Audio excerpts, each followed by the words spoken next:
যে গণভোটের রায় যা আসবে প্রত্যেক সংসদ সদস্যকে সেটা পালন করতে হবে। অথচ আজকে তিনি নিজের সংসদ সদস্য হয়ে গণভোটের রায় তিনি পালন করতে চাচ্ছেন না। তিনি তার নিজের কথা উপরে অটল থাকতে পারছেন না। অথচ সংবিধানের দোহাই দিয়ে তিনি সংস্কারের কার্যক্রমগুলোকে স্থগিত করে দিতে চান।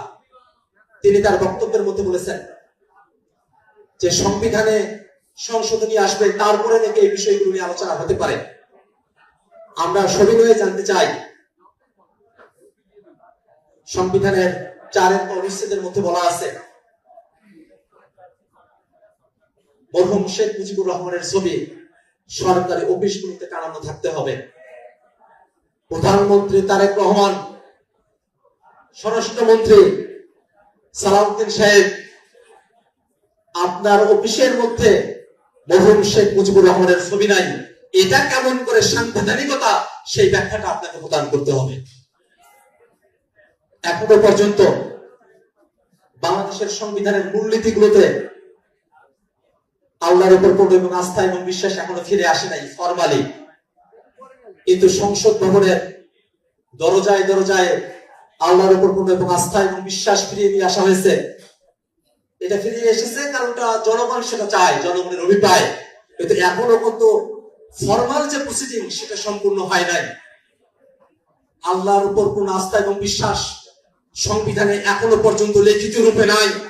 না থাকার পরেও কোন সাংবিধানিক উপায়ে তারা সেটাকে সেখানে উল্লেখ করলেন, সেই সাংবিধানিকতার বিষয়টা আমরা তাদের কাছে জানতে চাই। শেখ মুজিবুর রহমানের ছবি টানানো অথবা আল্লাহর উপর পূর্ণ আস্থা এবং বিশ্বাসকে ফিরিয়ে নিয়ে আসা, এটা ফরমাল প্রসিডিং এর মধ্য দিয়ে সংবিধান সংশোধনী করে এগুলো ফিরিয়ে না আসলেও আমরা জানি 24 অভ্যুত্থানের মধ্য দিয়ে জনগণের যে অভিপ্রায়, সেই অভিপ্রায়ের মধ্য দিয়ে এই দুইটা বিষয়ে বাংলাদেশের জনগণ সিদ্ধান্ত নিয়েছে। আপনারা অর্ধেকটা মানবেন কেন? সাংবিধানিকতার দোহাইও দিবেন, আবার ফরমাল প্রসিডিং যেটা আছে সেটাও আপনারা পরিপালন করবেন না।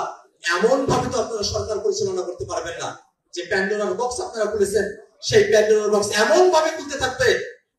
আজকে কোর্টে যেমন প্রশ্ন উঠেছে জুলাই সনদ আর গণভোট নিয়ে, প্রধানমন্ত্রী তারেক রহমান তার প্রধানমন্ত্রিত্ব নিয়েও ওই একই গ্রাউন্ডে প্রশ্ন উঠবে।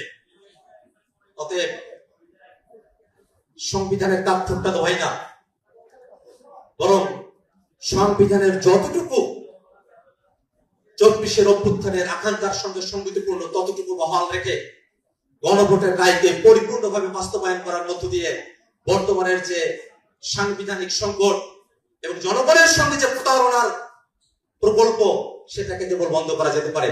এই কারণে আমরা বিএনপির এমপি, বিশেষত প্রধানমন্ত্রী তারেক রহমান, তাকে বিনীতভাবে আহ্বান জানাবো